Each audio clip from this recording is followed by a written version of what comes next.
10 नवंबर शाम के करीब 6:50 पे दिल्ली के लाल किला मेट्रो स्टेशन के गेट नंबर 1 पे कार ब्लास्ट होती है और पूरा एरिया हिल जाता है।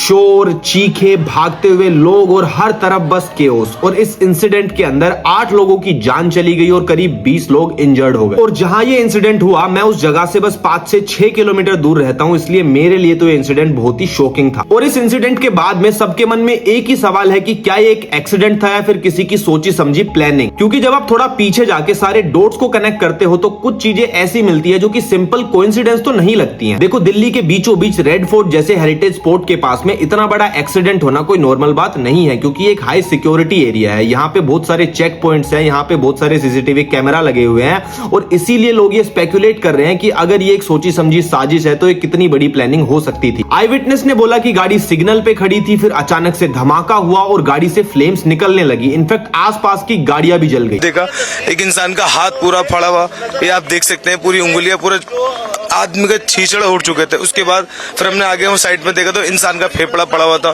फोरेंसिक टीम ने कहा कि एक्सप्लोजन गाड़ी के अंदर हुआ, बाहर से कोई भी ऑब्जेक्ट गाड़ी के अंदर एंटर नहीं किया, मतलब कि एक्सप्लोजिव गाड़ी के अंदर ही रखे थे। और अब थोड़ा सा पीछे चलते हैं। इस इंसिडेंट के कुछ टाइम पहले ही दिल्ली एनसीआर के फरीदाबाद में 2900 किलो एक्सप्लोजिव मटेरियल मिला। जी हां, 2900 किलो। एक डॉक्टर को भी अरेस्ट किया गया जिसके लिंक्स रिपोर्टेडली पुलवामा से मिले। और अब आप खुद सोच के देखो कि अगर दिल्ली एनसीआर के अंदर 2 से 3 दिन के अंदर अंदर इतने 2 मेजर इंसिडेंट होते हैं, जहां पे एक तरफ तो इतना बड़ा ब्लास्ट हो रहा है और दूसरी तरफ इतने सारे एक्सप्लोजिव मटेरियल मिल रहे हैं, तो ये दोनों चीजें आपस में कोइंसिडेंस तो बिल्कुल भी नहीं हो सकती। पर देखो, मैं क्लेम नहीं कर रहा हूं कि ये दोनों चीजें आपस में लिंक्ड ही हैं, क्योंकि जब तक की कोई रिपोर्ट नहीं आ जाती है इस चीज के ऊपर, हम इस चीज पे यकीन नहीं कर सकते हैं कि ये दोनों चीजें आपस में लिंक्ड है। एक और इंटरेस्टिंग चीज सामने आई है जिसको जम्मू और हरियाणा पुलिस ने एक्सपोज किया है, और वो ये है कि आजकल व्हाइट कॉलर लोग जैसे कि प्रोफेसर्स, इंजीनियर्स, डॉक्टर जैसे लोग टेरर ऑर्गेनाइजेशंस के लिए काम कर रहे हैं। मतलब कि टेररिस्ट को लेके जो हमारे दिमाग में एक इमेज होती थी ना पहले, कि टेररिस्ट वैसे लोग होंगे अनपढ़, गवार, जाहिल टाइप के, जिनको कोई भी बहला फुसला लेता है, फिर थोड़े से पैसों के लिए कहीं पे भी मान जाते हैं,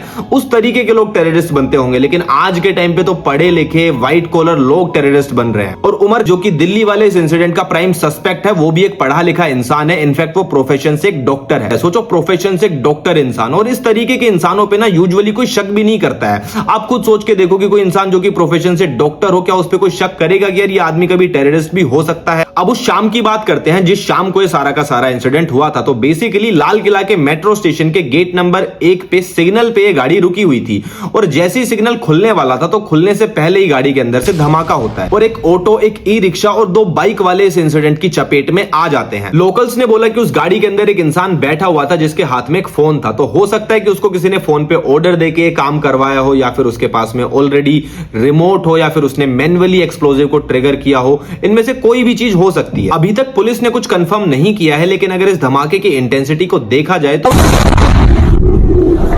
तो लोग ये बोल रहे हैं कि एक आरडीएक्स बेस्ड कंपोजिशन का काम हो सकता है।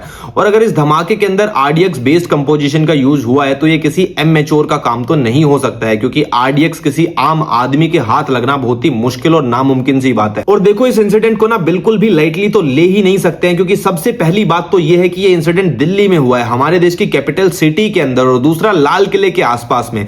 इस जगह पे हमेशा हजारों लोगों की भीड़ मौजूद होती है। लोकल लोग, टूरिस्ट लोग, वेंडर लोग, लोगों का हमेशा जमावड़ा लगा रहता है यहाँ पे। और ये जो कैजुअलिटीज का नंबर हम देख रहे हैं ना, ये डबल या ट्रिपल हो सकता था अगर लोकेशन या टाइमिंग थोड़ी बहुत भी इधर उधर होती तो। और देखो, मैं खुद भी दिल्ली में ही रहता हूं, और जब मैंने न्यूज सुनी तो सच में मैं अंदर से हिल गया, क्योंकि इस जगह से मेरा घर बस 5 से 6 किलोमीटर की दूरी के ऊपर है। और ये जो रूट है ना, स्पेसिफिक रूट, इस रूट से महीने में ना जाने मैं कितनी ही बार आता और जाता हूं। जब हम न्यूज में ये सारी की सारी चीजें देखते हैं तो हमें लगता है कि सिर्फ एक न्यूज है, लेकिन जब आपके घर के आसपास में, जहां आप रहते हो या फिर जिस रास्ते से आप रोज गुजरते हो, उस रास्ते पे ऐसा कोई इंसिडेंट होता है तो अंदर से एक रियलाइजेशन होती है कि जिंदगी का कोई भी भरोसा नहीं है, जिंदगी की कोई भी गारंटी या सिक्योरिटी नहीं है। बस फर्क है तो इस बात का कि आज उस सिग्नल पे कोई और रुका था, आज उस सिग्नल पे किसी और का एक्सीडेंट हुआ, आज शायद आप अपने घर पे थे, आप उस दिन बाहर नहीं निकले, नहीं तो बहुत ही इजीली इन लोगों के अलावा कोई और लोग भी हो सकते थे, या फिर एक बड़ा नंबर भी हो सकता था। और पॉइंट ये नहीं है कि एक टेरर अटैक था कि नहीं था, पॉइंट ये है कि अगर ये एक टेरर अटैक था तो ये रुक क्यों नहीं पाया। इतनी बड़ी इंटेलिजेंस इंटेलिजेंस, रो, army, check points, police, CCTV cameras